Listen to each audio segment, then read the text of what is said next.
Magandang araw pong muli sa lahat ng mga taga-subaybay. Welcome sa programang Tagapaggabay.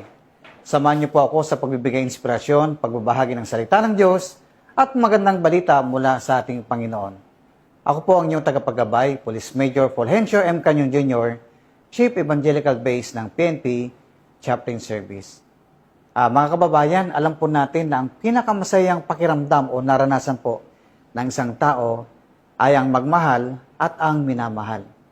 Kaya naman kung pag-usapan po natin ang patungkol sa pagmamahal, yan po ay mula sa ating Diyos na makapangyarihan na siyang unang umibig sa atin, kaya naman atin pong naranasan ito at ito po ay atin pong pinaparanas sa atin pong mga mahal sa buhay. Ayon po sa Jeremiah chapter 31 verse 3, I have loved you with an everlasting love. Tayo po, ano po ba yung pakiramdam natin nung tayo po ay may love?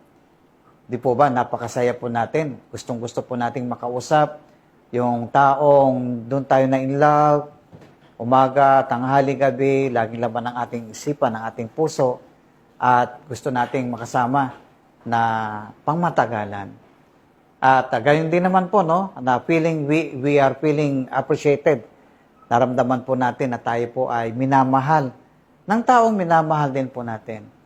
At dito, kapag tayo po ay nagmamahal, ay pinapakita po natin yung kabaitan, pagiging masikaso, at binibigay po natin yung mga bagay na makapagpapasaya sa Kanya. Vice versa po, no? Tayo po ay nagbibigay, tayo po ang tumatanggap. So, napakagandang pakiramdam po na from husband and wife, ano? Yung husband and wife, nagbibigayan po sila, kanila pong pinaparamdam yung pagmamahal sa isa't isa. But when we are talking about love, at alam po natin na ang pag-ibig ay nahati sa iba't ibang uri, no? Sabi nga, meron pong eros. Ang eros daw po, yan po ay pagmamahal o pagmamahalan sa pagitan po ng husband and wife. At meron din naman pong yung pagkakaibigan, yung tinatawag po nating agape. Yan pong agape, yan po yung unconditional love na siya naman pong ibinigay sa atin ng Diyos na makapangyarihan sa lahat.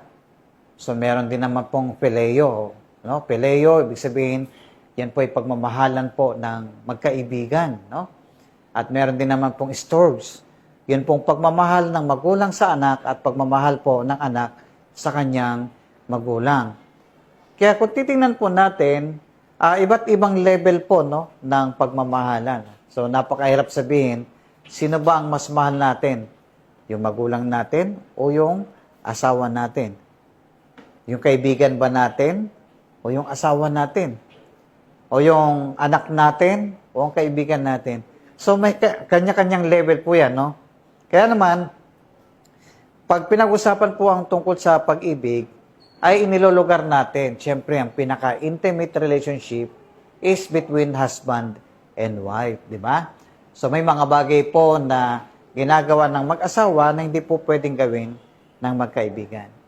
Ngunit, ang pinakamataas na antas ng pagmamahal ay ang tinatawag nating agape love. Ang agape love, it is unconditional love. Tayo po mga tao, madali nating sabihin, mamahalin kita kung mamahalin mo rin ako. Magiging mabuti ako sa iyo kung magiging mabuti ka sa akin. Pero dito, maging sino ka man, maging sino man tayong lahat, no? Tayo po ay inibig ng Diyos. Ito pong Lenten season ay nagsimula na po ngayong araw po, no? Araw ng Lunes hanggang Linggo. Ito po ay yung panahon ng pagdili-dili. It is about time for us to reflect. No? Isipin natin ano yung mga bagay na ginawa po ng Diyos sa atin. At alalahanin po natin ang dalawang bagay na gusto ko pong ibahagi sa inyo. Una, God's unconditional love. Minahal ka niya, maging sino ka man, minahal ka niya. At dahil sa kanyang pagmamahal ay binigay niya ang kanyang buktong na anak na si Jesus na nabayubay sa krus ng Kalbaryo upang tubusin ang ating mga kasalanan. Sabi nga po sa John chapter 3 verse 16, gayon na lamang ang pag-ibig ng Diyos sa sanlibutan at ibinigay niya kanyang buktong na anak. Nang sino mang sumampalataya sa kanya, hindi mapahamak, kundi magkaroon ng buhay na walang hanggan. Siya po ay namatay, ang Panginoon Hesus ay namatay sa krus ng Kalbaryo upang tubusin po ang ating mga kasalanan. Opo, alalahanin po natin God's unconditional love. Because of God's unconditional love, ay nandun po yung tinatawag nating grace o biyaya. No? Ano po ba yung grace? That is unmerited favor. Alam niyo po, dapat ikaw, ako, tayong lahat ng mga tao, ang dapat napako sa krus ng Kalbaryo. Ngunit dahil po sa pagmamahal ng Diyos, sa pagmamahal po ng ating Panginoon, ay ibinigay niya ang kanyang buhay at tinubos tayo sa mahal na halaga. At ano po yung pinangtubos niya sa ating mga kasalanan? Yun po ay ang kanyang banal na dugo na nabigay daan upang ang lahat ng mga tao ay mapatawad sa kanilang mga kasalanan at magkaroon ng pag-asa sa buhay nito. Dati-rati po, no, kung titingnan po natin sa banal na kasulatan, ang buhay po natin wala na pong pag-asa. Hopeless. We are in the hopeless situation. But because of God's unconditional love, siya po ay namatay para sa atin.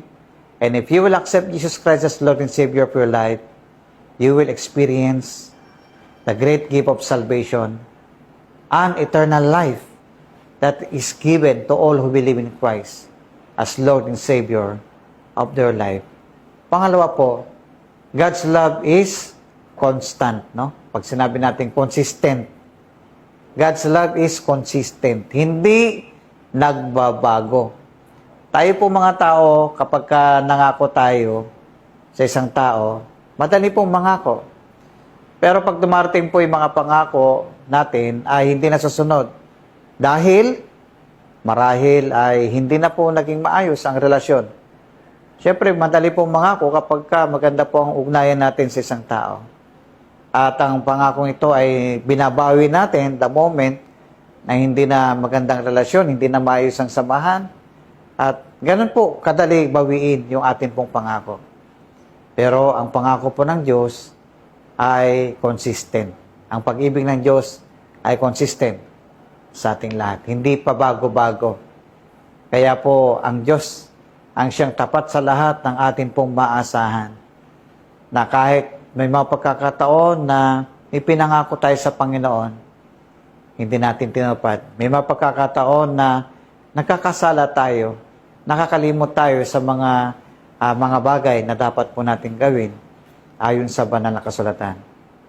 At dito, mapalad po tayong lahat na sumampalataya kay Jesus bilang Panginoon at tagapagligtas ng kanyang buhay. Talaga naman pong meron tayong maasahan. Kanino po? Sa ating Diyos na makapangyarihan. Sabi nga na po ng Panginoon, I will love you with an everlasting love. Kaya nga po, pag sinabi natin, if we define everlasting, paano mo ba i-describe yung everlasting? Pag sinabi pong everlasting, walang hanggan, walang katapusan. Kung ang pelikula po natin pong pinanonood ay meron pong katapusan, lahat po ng bagay sa mundong ito may katapusan. Even our life itself, ang ating buhay, kahit sabihin natin matagal tayong mabubuhay sa mundong ito, meron pa rin pong katapusan. Ngunit ang mabuting balita, sa araw nito na ibinahagi sa atin ng Panginoon, I will love you with an everlasting love. God's love is unconditional. God's love is consistent. Kaya naman, nagpapasalamat tayo sa Panginoon sa kanyang walang hanggang pag-ibig sa ating lahat. At nawa, ang mabuting balitang ito ay may bahagi din po natin sa atin pong mga kaibigan, kakilala, kasama sa opisina, sa mga taong nawawalan po ng pag-asa. Opo, tunay ang pag-ibig ng Diyos ang siyang magbubuo ng ating buhay. Tunay nga na ang pag-ibig ng Diyos ang siyang magbibigay lakas sa atin upang magtagumpay tayo sa lahat ng mga challenges at mga pagsubok na darating sa ating buhay. Tayo po ay manalangin. O Diyos, sa aming Panginoon, marami pong salamat sa iyong mabuting balita na yung sinabi sa Jeremiah chapter 31 verse 3, I will love you with an everlasting love. Salamat po sa walang hanggang pag-ibig na ito na ibinigay mo sa amin. At dalangin po namin, patuloy po namin ma-appreciate ito. At kung ito naman po ay amin pong naranasan, ay may bahagi po namin ito sa amin pong kapwa upang ang pag-ibig nito ay may pamalas o may migay o may bahagi sa mga taong nangangailangan po ng kalinga mula sa iyo. Salamat po, Panginoon, sa iyong dakilang pag-ibig sa amin.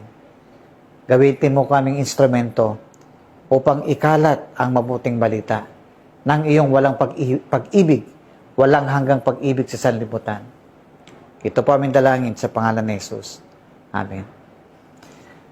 Maraming salamat po sa inyong pagsubaybay at tabagan po ninyo kami sa susunod na edisyon at pamamahagi ng salita ng Diyos. Muli ito ang inyong tagapagkabay, Police Major Fulgencio M. Canyon Jr. mula sa PNP Shopping Service. Lagi po nating tandaan, ang lahat na nagtitiwala sa Diyos, kailanman ay hindi mabibigo. God bless us all.